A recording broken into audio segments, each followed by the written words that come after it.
A man that has harbored within him the deep-rooted fears will at one stage of his mental confusion break into the symptoms of self-pity and grief. Even the imaginations of superstitious black omens become a reasonable ground for such a one to think upon.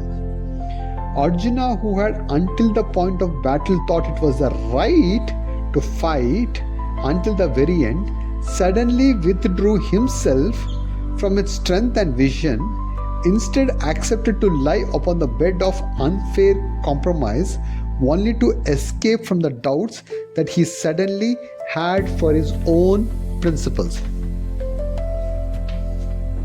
In many times of one's life, one is suddenly inspired to fly with the wings of truth. But when the fear of many desires conflict with one's inspiration, then that one at the time of the true battle blinds his vision to the truth and easily accepts in the midst of his fears the easy compromise to the principles of that truth that had once inspired him so very much. But recognize that even one breaks his own principles to mellow the fears of his own confused mind, even then one finds his state attached to a greater fear.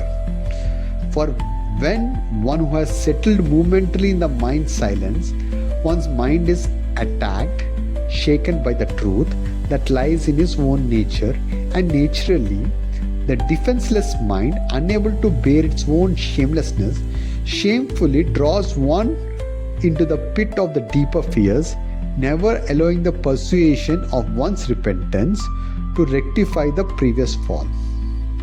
The power of one's discrimination, instead of uprooting one's fears, now will find ways to support it, and in such a state one's own light of divinity diminishes. Fear lines up to the trail of thought that ultimately lead to an act in which one completely fails before his own self. Truth fades as one motive becomes selfish. Self-confidence will naturally lessen when one concentrates on the results of the battle rather than the righteousness withheld in the very cause. Self-confidence will naturally lessen when one concentrates on the results of the battle rather than the righteousness withheld in the very cause. From the lack of equality in one's own vision is born the demon of desire. And desire, with the skeleton of its fears, molds a man of ambition. An ambitious man stands only in that battlefield in which the results favor him, even before the battle has commenced.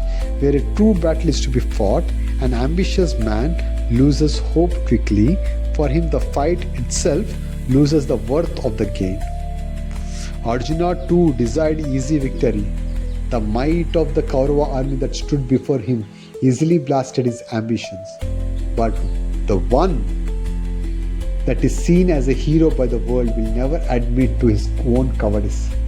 In fact, he will disguise his fears in the attire of imaginary sacrifice and will desire to be seen by the world as even a greater hero than before. Hence, Arjuna attempted to take upon himself this disguise. Where the Lord himself is a charioteer, there one can never wear which does not fit to his true nature. But before the Lord will adorn one in his reality, he allows one to reach the peak in which one is miserable in his own desires.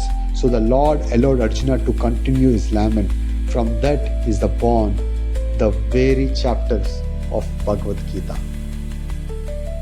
When the conscience of one remains unpersuaded by the mind's unfounded reasons to support its temporary weaknesses, then in such a confusing dilemma, the mind continues to reason unwisely with absolute truth that is held with the breakable and the restful silence of the conscience.